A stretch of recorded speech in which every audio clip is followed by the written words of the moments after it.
My apologies for the technical hitch that we've experienced now, and I'm very glad that the technicians have worked around that. And ladies and gentlemen, welcome back to our show that is the Pitchside Pulse, where football lives. Karibuni sana, the baddest football show this side of 047. Kama kawaida, I'm introducing my panelist. Katika upande wangu wa kulia mwisho kabisa, malkia wa sport Sharon Adisa, karibu sana. Thank you. And my friend and football enthusiast CK Adonis, karibu sana katika show. And we have to start with what is most basic. Wanasema kwamba if you have to get a cake, you have to eat it while it is still hot. Our cake is still hot. Yeah. We've gone down to Bujumbura moments ago. Ryan Wesley Ogam has made us extremely happy as Kenyans, and he has helped us get a third win in the World Cup qualifiers. CK, take us very quickly about that match that happened, the Harambee Stars that was being hosted by Burundi national team. Thank you, Noir, for giving me another opportunity to be on this show. It's always a pleasure. I can see you're smiling. I am happy. You're happy. Why would I not be happy? When was the last time you were this happy? I was okay. I would say a lot of things, but in terms of football, believe you me, is it a goal or is it us getting the win? The goal and the win, I think those are twins. Those are two things that go hand in hand. Yeah. But that goal, you'd never take it away from. It was out of this world. You see, today I'm just excited. When Benny named that squad, I didn't know what was the expectation or what was the plan, because I realized that he was giving new players a chance, the likes of Adam Wilson, Hamper, Vincent Hamper, right? They were given a chance to showcase what they are made of. And it was actually a game that we didn't start off very well, bearing in mind Brian Bwire got injured in the first half. That is the goalkeeper between the sticks. Yes. But again, we were lucky enough because we right now, I feel we have a lot of good players, and the squad depth that you have is very, very admirable. You see, Brian gets injured, Brian Omondi comes in. It's like you're taking replacement for replacement. And again, you see, in the first half, we really struggled, yet we are playing against 10 men. The red card that was given to Beiniman, you remember, he was at Kaizer Chief some part 2 seasons ago. And we had a numerical advantage, but we didn't take advantage of it. Only on the second half is when we picked up well.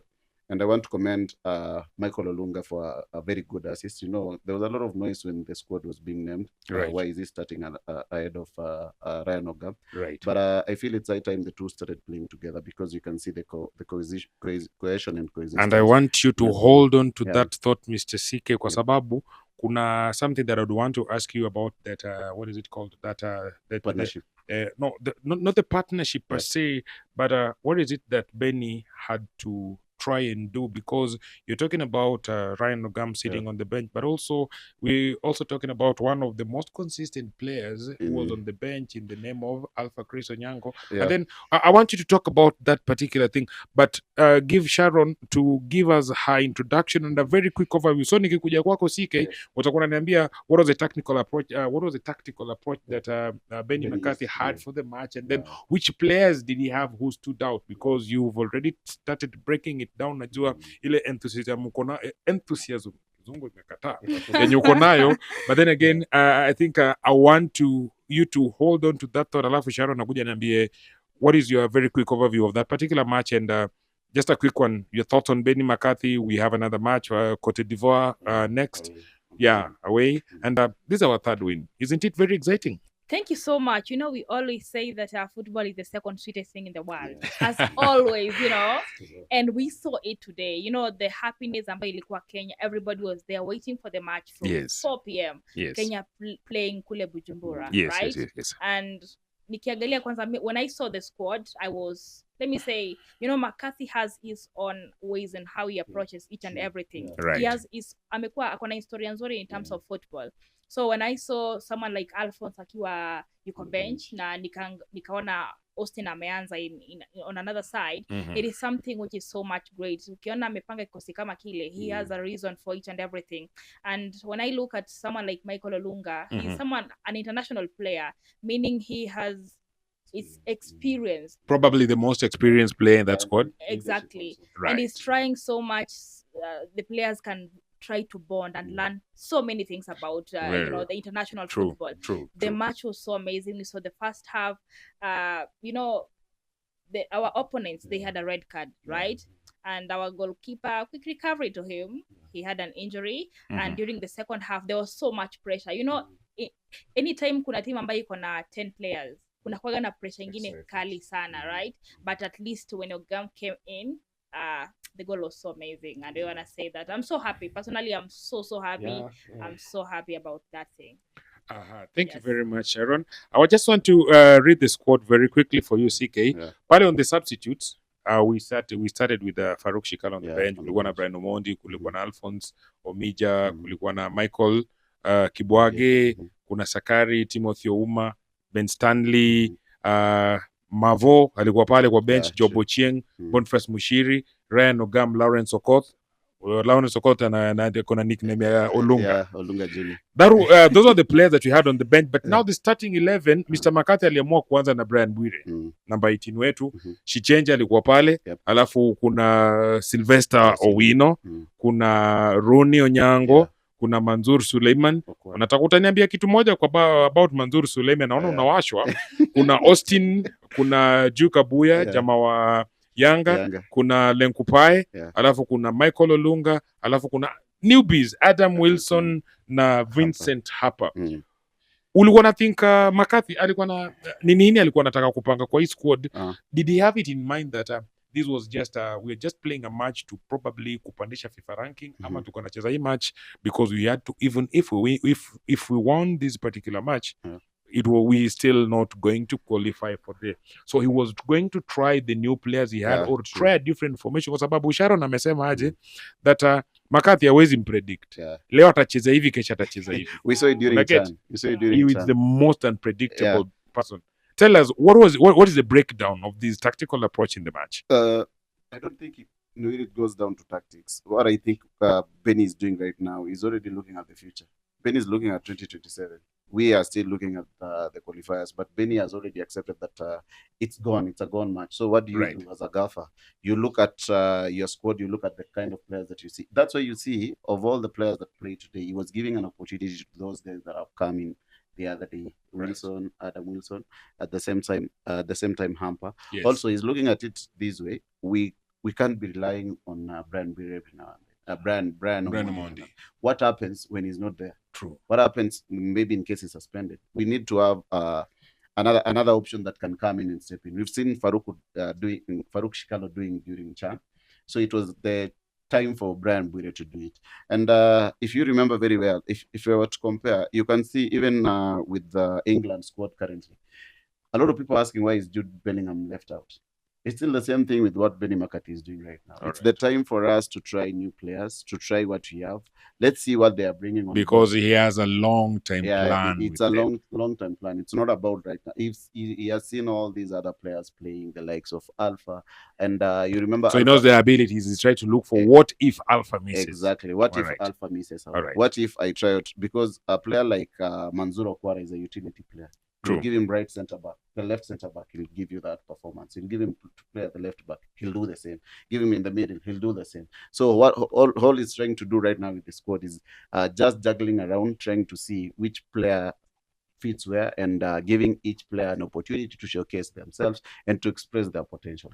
All right, I think you have a very important piece of information pale. Sharon, naambiwa kwamba Dasike kwamba McCarthy anajaribu kuleta wachezaji wengine wazuri ili aone kama wako na uwezo wa kuendelea mbele huko, hivyo anaangalia katika lugha ya Kiswahili anasema kwamba nyakati za usoni, si ndio? Sasa katika nyakati za usoni there is something that still stands out, that these particular players that are being tried is talked about Vincent Harper, and then there is Adam Wilson, lakini ukiangalia vizuri he has his judges. Hawezi McCarthy hata kosa kuchezesha Mika.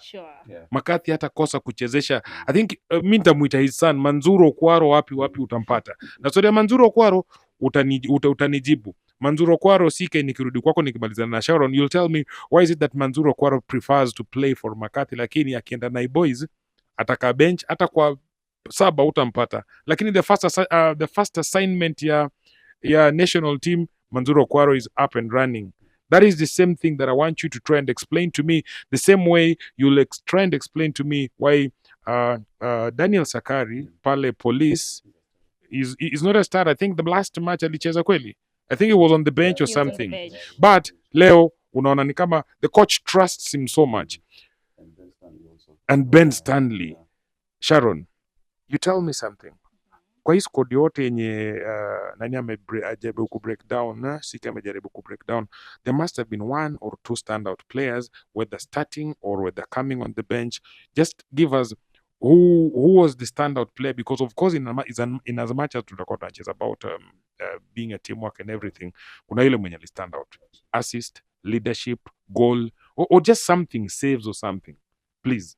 You're talking about player by the new players, or the whole of the first 11 na wale sub wenye wanakuja wote, players wote ambao waliweza. Okay, one player ambaye nimeona ameweza ku stand out, the assist, Mika Olunga.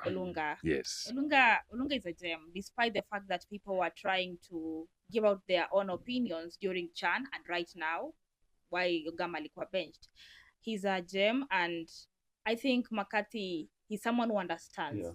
Akijaribu kuweka new player and the current players is because ama kuna wale players ambao wako so much consistent. Hakuna game utamkosa, unaona, hakuna game utamkosa. It's because maybe he understands so much about the gelling of the players. He understands akiku player he position na yake huyo player another position, they will be able to deliver the same way. And he's someone who is nurturing.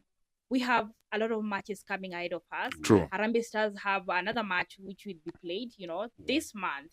And they have a lot of assignment. I've seen him also, despite the fact that he has been going to the international matches, he's also visiting the local matches, the FKF matches. True. He's there too. He's someone who is spotting a talent. He's so much keen about doing everything. And he's someone who is so much unpredictable. He's a coach who's doing exactly. Unpredictable sana. He's a good coach.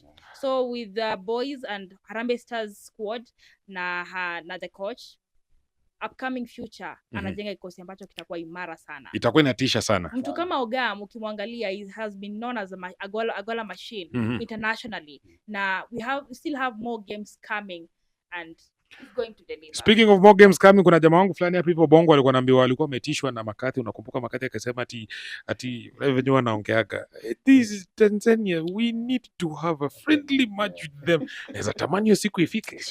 Tupige watu mpaka wasahau Kiswahili wanatutisha nayo. Kabisa. And he said that one of the most thing he will really like the players to do is discipline.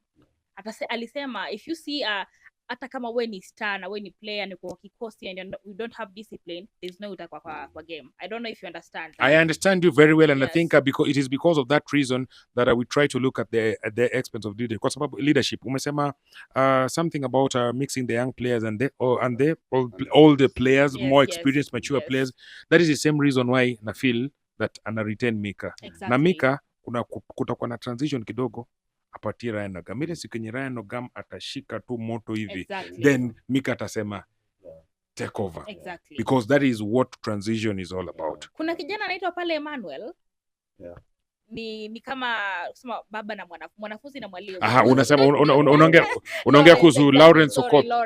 And Lawrence Okot unasema ati actually he plays for he played for Mofa ala kabla jenda majuu. Na unajua Lawrence Okot jina yake, nickname yake all along ni Olunga. So he's like literally being holding the hands of the kid wakipanda. So it's a good thing, and all the best to the Harambee Stars. You're so much. Mi leo nimefurahi, yani jamani. Utaki kutuambia kitu kuhusu hiyo goal ya Ryan Ogam? Goal ilikuwa tamu. Umesema ni tamu. For the first time, Sharon has decided to tell us that goal ilikuwa ni tamu, not the second sweetest thing. Sharon, it is okay. Naona venye unavutwa pole pole, you will get to know that football is the sweetest thing, not the second sweetest. Jamani. CK, nimekupata 1 minute. Quickly tell us the type of players that nimekuelezea. Manzu Suleiman, Daniel Sakari, kunao players. Just break it down for us very fast, because right next I want us to go and talk about the the women's Premier League that began over the weekend. We have the results, and we're going to talk about that very first. Just wrap it up for us that match, and you will tell us very quickly the next assignment that Harambee Stars have after their match in Bujumbura today. Okay. So first I'll start with Ben Stanley. I don't know what's happening because the manager has always trusted him. I've told you before we started this segment that I believe as a player, when a player is so much on form, it's only right that you let them continue with that momentum. That is consistency. Consistency. Because the moment that fire is slowed down, it's likely going to go off. For sure. So for me, I believe I don't have fault Gor Mahia coach because I believe he has his own reservation, his own style of play, and his own selection.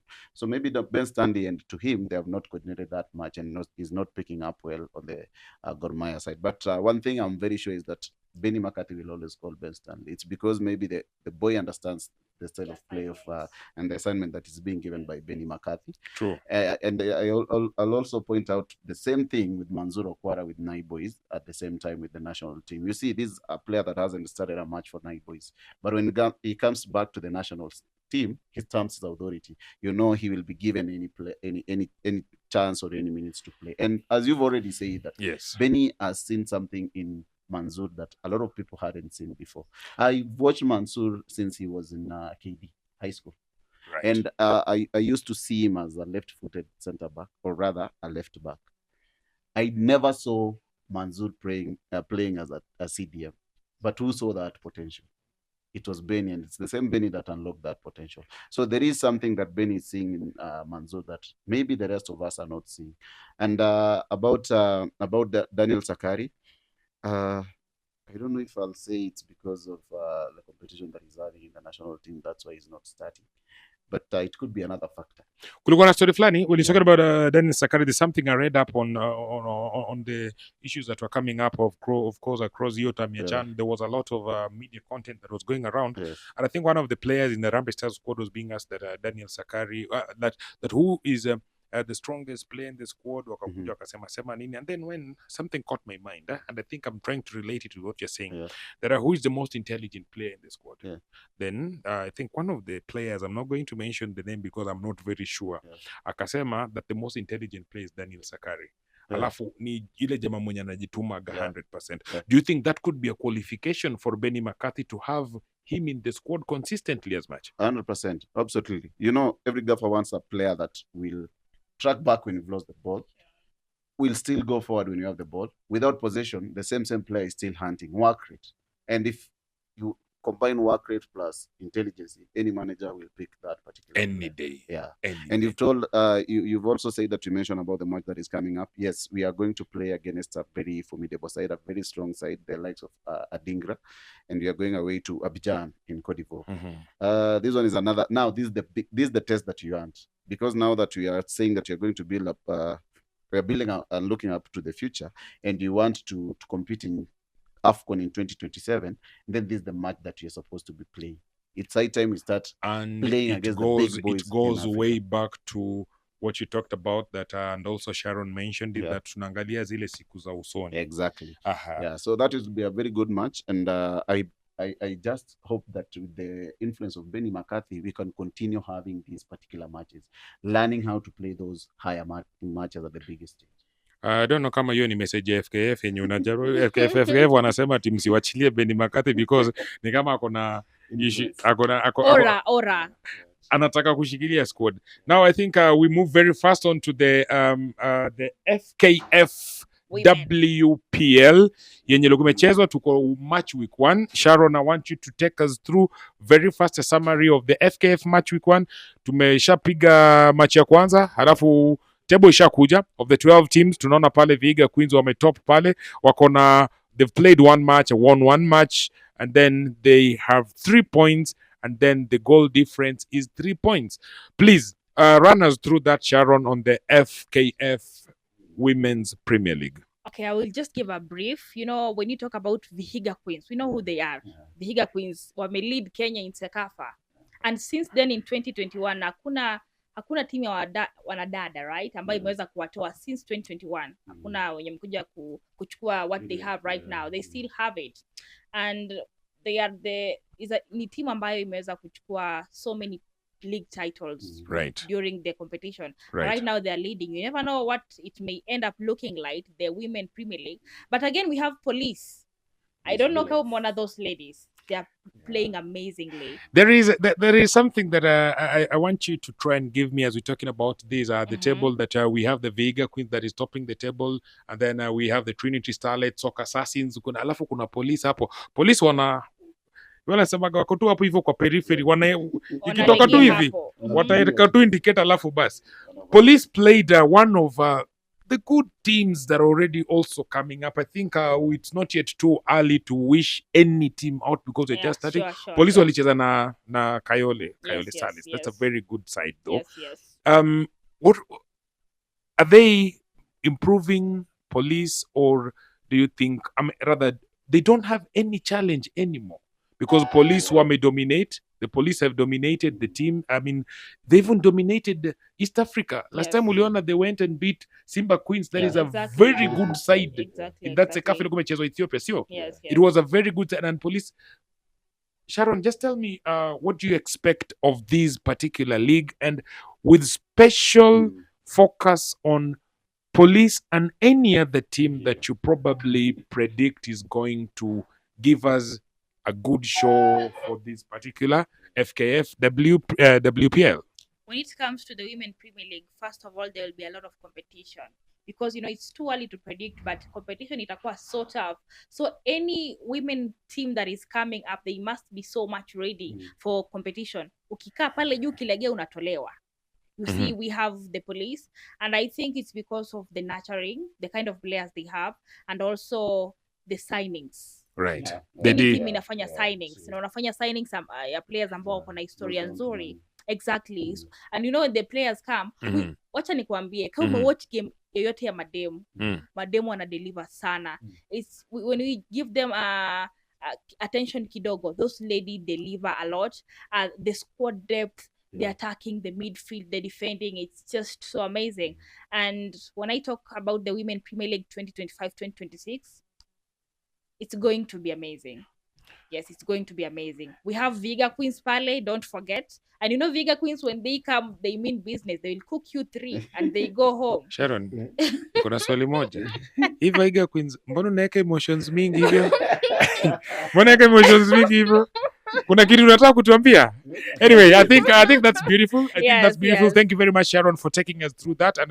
And as you're talking about, we expect a firecracker season for the 25-26 FKF WPL. Exactly. And like you said, that Police wamefanya signings fiti sana, and I think we're going to have a look at what is going to happen for us in the next few matches on October 11th at 1 p.m. Police watakuwa wanacheza match yao na Sparks, and then we're going to have a few matches on that October 11th, all through, most of them running into October 12th. But I wanted to focus much on that because we're looking at the defending champions, and then we're looking at the big prospects and something that is going to happen.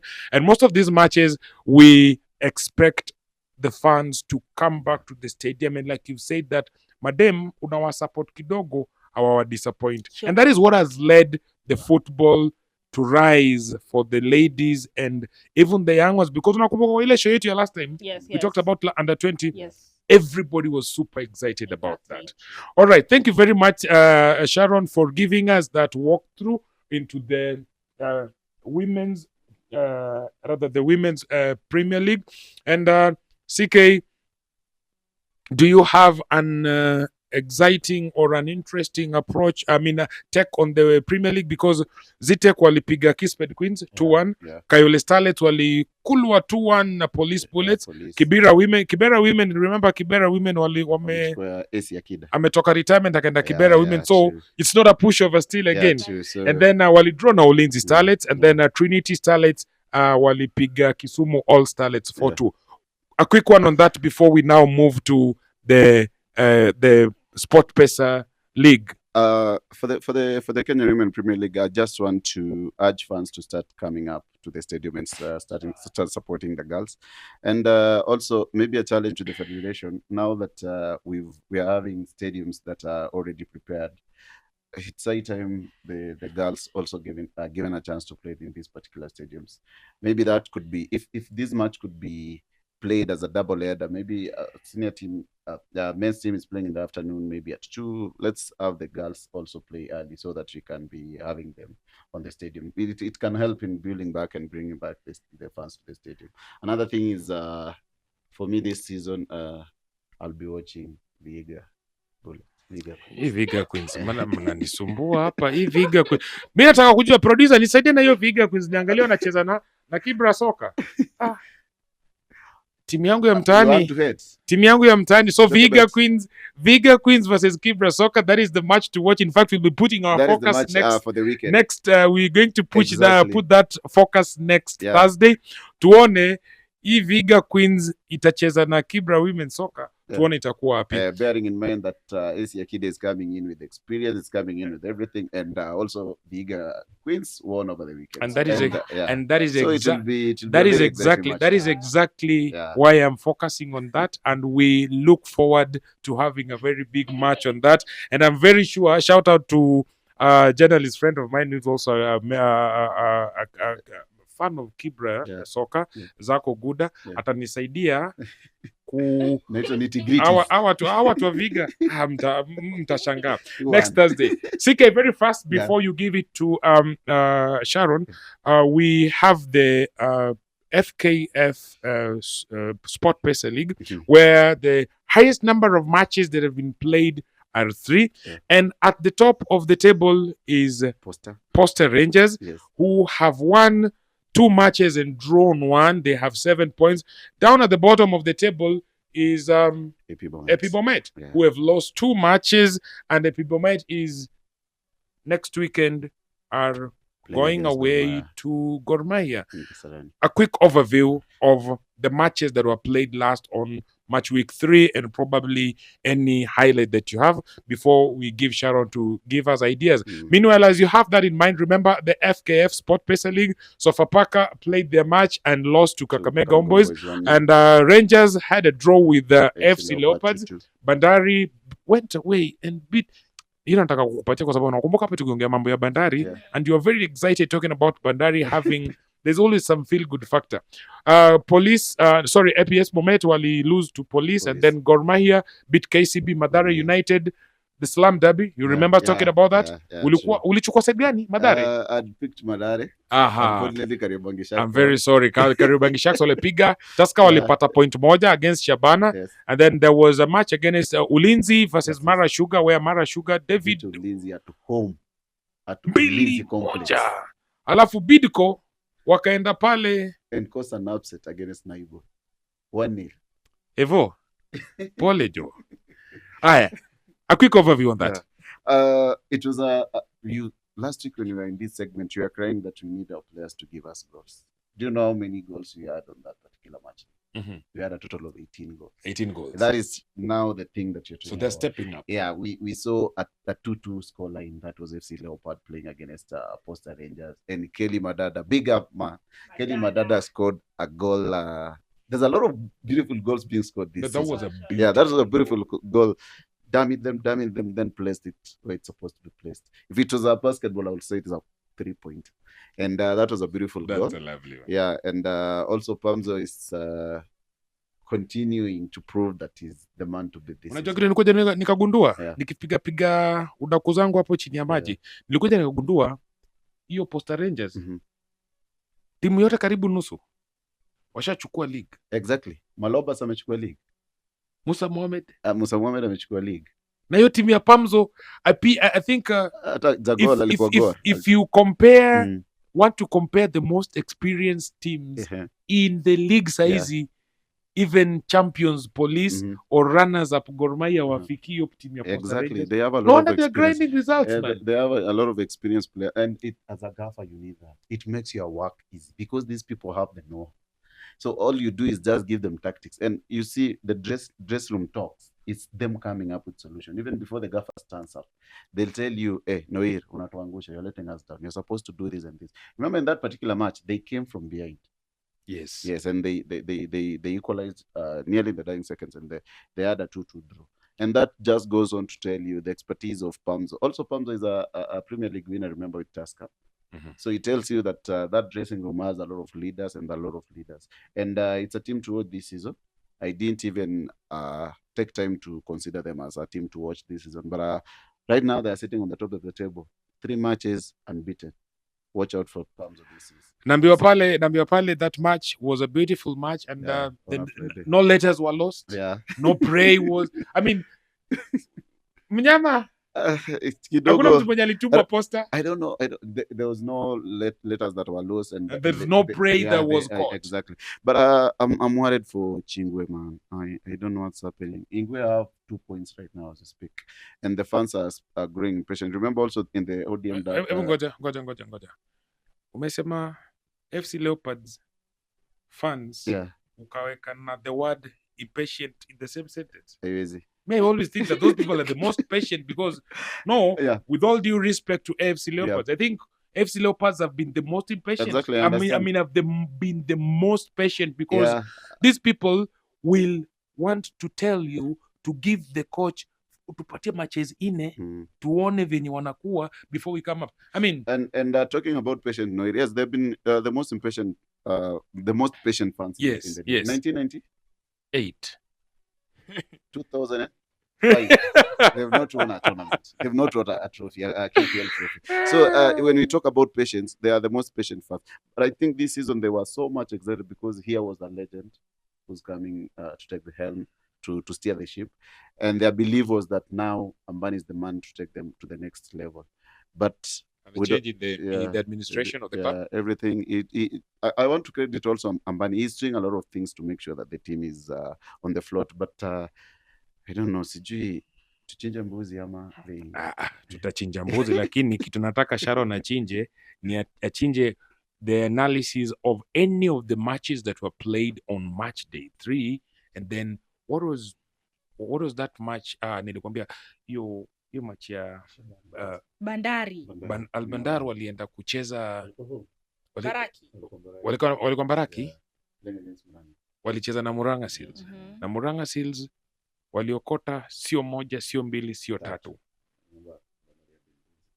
I will want you to dissect that for me very fast, Sharon, alafu tuambia very quickly. In fact, nakupatia dakika mbili because my time is running out short. Ukishamaliza kudissect hiyo match ya Bandari na Murang'a Seals, nipelekee Tusker na Shabana, and then I would want us to come back and talk about the players who have been voted for the first 11 of the week, the team of the week. I'll read them out, and then you're going to tell me what your opinion is, which player might have missed, and probably kwa hiyo first 11 coach of the week anaweza kuwa ni nani. Sharon, nipatie hizo 2 matches, Tusker Shabana alafu Bandari Murang'a Seals.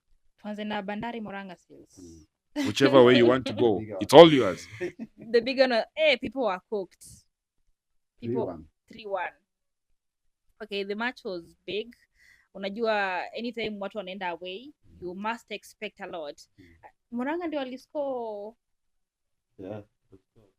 wa kwanza, si ndio? Murang'a Seals, they scored the first time, during the first moment. And unajua hii inapeaga players a certain nguvu fulani, confidence ya maybe comeback haiwezi kuwa. But we see the other opponents coming ya kwanza, ya pili na ya tatu. So the game was good, and when we check niseme clinically, niseme still they did something amazing. Still walifanya vizuri, and imekuwa ni kama historia, anytime wanakutana moja ipige ingine ama ingine ipige ingine. And that is the kind of match that we want. Those are the kind of matches that it brings about some level of competition. Exactly. Excitement. People look forward to better. Sindio? Exactly. And kuna kwa na phrase fulani huko Mombasa that Baraki hapatoki mtu. Na unajua when you talk about utamu wa goals ni kwamba when we hear a certain team scoring 3 goals, it's something amazing. And that is what you people have been talking about for the show yanze. Tunataka kuona flair jo. Exactly. Nataka tuone mabao 3. Mimi nikiona 3 inanipea ile motisha ya kwenda kuwatch games sana. You see, I want to see Murang'a Seals doing that thing. you see. And again tulikuwa na Tusker na Shabana. I watched the game. We have Ian Simiyu, kijana ya Tusker, watu tunawaita the breweries. Someone said I don't want to quote. Sina lawyer, lakini tukizungumza na kocha wa Tusker kulikuwa na injury Okere. Okere alikuwa na so much tension ilikuwa sijikoshona kocha anaomba kwa field. Wewe hata kama wewe ni Okere lazima uwe na wasiwasi. Lazima uwe na wasiwasi. Because you know kwa ile phase ya kwenda relegation, either mtaenda relegation ama something can happen, and the point was really ilikuwa so much important.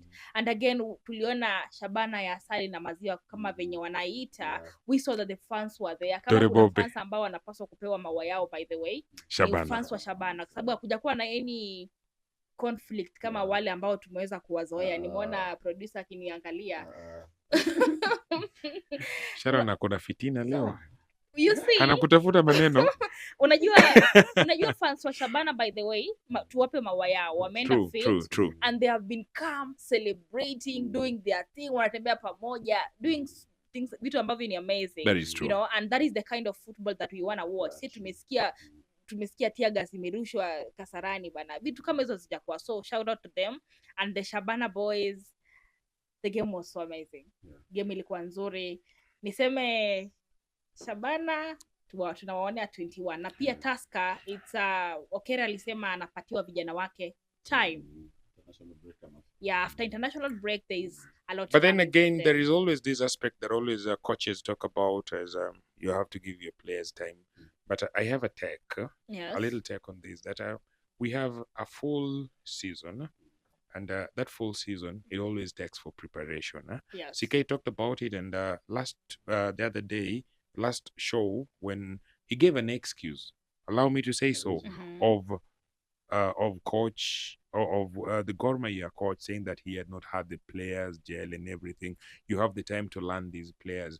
You please tell me, do you think this is like not an excuse that Coach Okere is giving because he had the preseason? He knows the players he was losing.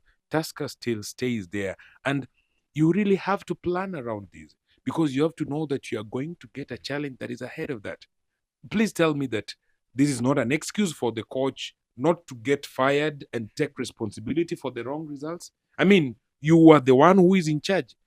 You didn't take time yote, your break here, end of the league. So unataka break ya hii wiki moja ndio unakuja kurekebisha. I mean, help me understand the logic. First of all, you know, we can't really say it's because maybe a certain player who used to be there is out. We have seen Tusker, they have been having great players ambao wamekuwa pale. Yes. Remember last season Tusker walikuwa pale juu. Wanapigana tu. Wanapigana na Gor Mahia Ulinzi. And I was like, Gor Mahia Shabana. Umeamua aje? Walitutisha. You see, walitutisha sana until the time walipiga mabao 7. Kwa hapo ndio turnaround ilirudi.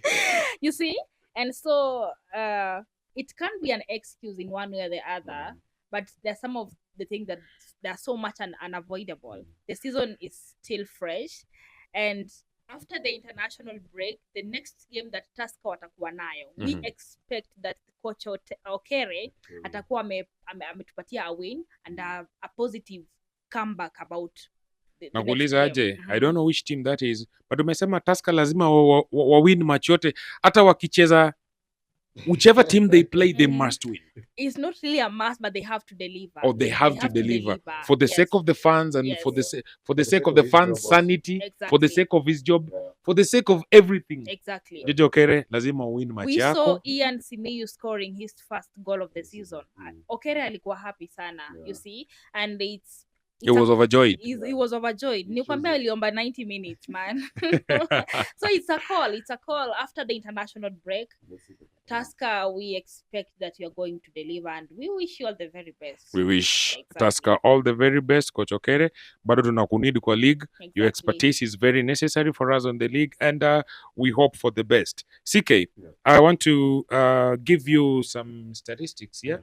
That is the data-driven team of round 4 of the KPL Kenyan season. Premier League, courtesy of tisini.co.ke. People are doing an amazing job, and I think that with the moment we start now putting data and information into our league, we are going to get far. Let me get there very fast. There is Mukolwe alikuwa amepatiwa out of 10 6.9 kwa goal, and then on the right kulikuwa Mukolwe ni wa Kakamega Homeboys, Amadi Bidco, and on the right back Mike Kibwage alikuwa na partner Brian Okoth, Police, then kuna Kutela wa Kariobangi Sharks. That is 4-4-2. On the central midfield there is Duang from Poster Rangers, and then there is Enoch Morrison from Gor Mahia. Kuna Kesa on the right offensive Kariobangi Sharks.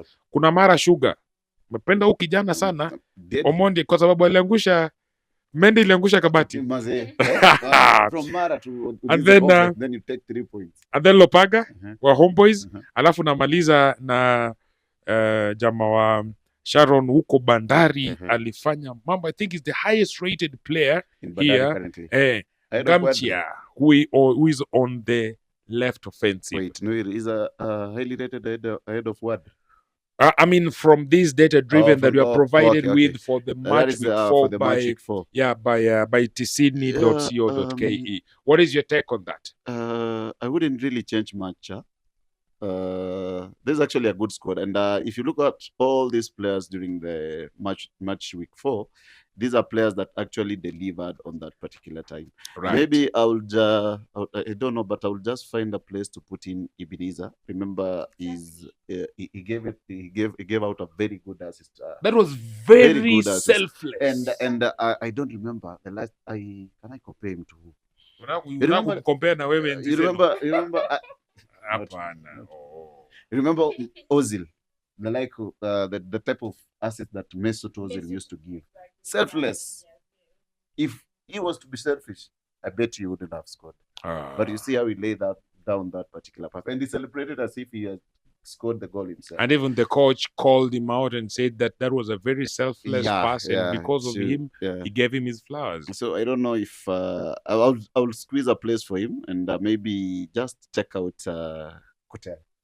Now, speaking of Kutela, you do realize that Patia Sharon, Sharon Mike, Sharon, you do realize that on that particular team we have a lot of players, and a lot of players, not a lot of players per se, but we have 2 players from Kariobangi Sharks. From the Slam Derby, Kariobangi Sharks walienda wakapiga Mathare 2-1, and tuko na left back hapo hivyo Kutela, tuko na right back not right back but right offensive Kesa.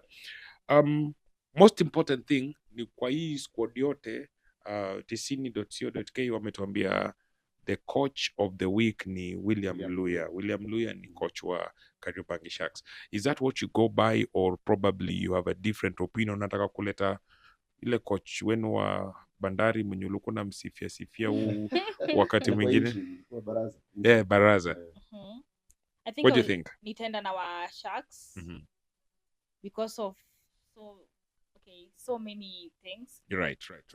His tactical approach towards the first time SportPesa League before the international break, right? I guess he's a standout coach, and maybe before the end of the season he might be awarded for something. Speaking of awards, something came up, and I think in our first episode of this new episode of the show, we talked about some awards that have been brought back, and coaches are being awarded man of the match and everything. I think that is a right way that you're moving on very well, and I think we should try and retain that as much as possible, because we are transforming this football into what we really desire the football to be. I think we are almost wrapping up our show, and then I want to remind us also that we are Pitchside Pulse, and you will always find us on Facebook, you'll always find us on YouTube, and we'll always keep interacting all through. And I want us to try, because of time, to try, and next time my producer will help me get in line the NSL ilikuwa. Remember we talked about NSL, the 3K Sako, Migori Youth, Kisumu, All Stars and everything. We're going to talk much about that, because if you realize that NSL is one of the teams, one of the most competitive leagues in the last season, and probably they're giving a prospect to be a good team. For your information, it has given us very good team, very good players. And you have very good teams like Mofa. We have very good teams like Migori Youth. We have very good teams like, AP Bomet came way from there. All right. So we expect to discuss a lot about that. And even teams like Talanta City Stars, they went back there, right? You're talking about Mombasa United. That's a very good team. And another team there from Viga. Seems like Viga is going to be feeding us a lot of very good teams this season. And then also still around Viga, there is seems Luanda Villa, one of those good teams that you're going to have around. There is Fortune Sacco, and then the constant. Let me give. So Sacco, amebeba mabango. Anaona kama anampita. Please take it away. Please take it away. I was like, mbona hutaki kuongelea Soi? Ongelelea Soi. Ushapata microphone. Ongelelea Soi. If you had a chance to watch that game ya Soi United na Bambani waliwafail. Wale vijana wanaongea Kiswahili ya. Hey, jamani, I saw wonders, and I can say that Kenya, we have good football. Unaona huko chini penye watu waendangi, we have good football and we have players wenye wako na ile zeal, wako na ile thirst ya kucheza ball. Una watch ball back when I fail. When I saw that game during the first half, people were like, it was so competitive. Yeah, it was so competitive. First half walitoka, it was a nail. Then second half, Soi, imagine waliscore bao moja. Bao ambayo iliwapatia niseme promotion madaraka towards the National Super League. And the way I saw how the boys were so much excited, I will always say football is the second sweetest thing in the world, jamani. Because the first, people ask me which one is the first. Come on. But I want to say congratulations to them. Their captain was so happy. The squad was so happy. The people came all the way. They came all the way to watch the amazing match because they have really fought for this. They were once there. Walikuwa wakaribia lakini it never happened. So we say the National Super League has a new team and they have joined teams like Gucha. We have Kabati Youth, and it's an amazing thing. We want to wish them all the best. And I know for the new upcoming season, they are going to deliver. That is the level of competition that you want. CK, wrap it up. Maybe on the same breath, you have to put in mind that this season we don't have relegation playoff. So if you finish number 1, number 2, 3 in the NSL, you've already qualified. True.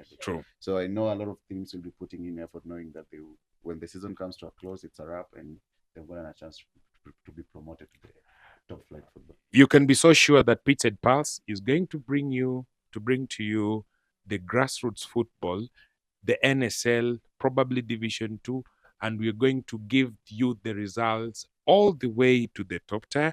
We're going to have interviews for all those players and the coaches, and you're going to ensure that you get that type of information. Remember, ladies and gentlemen, we are on PITCHSIDEPULSE. Football that does not just take 90 minutes.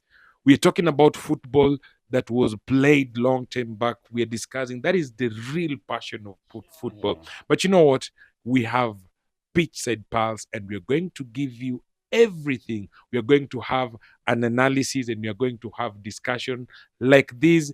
And please join us next time on PITCHSIDEPULSE, where football lives, the game, the stories, the pulse, the drama, the conversation. Until next Thursday, goodbye and see you.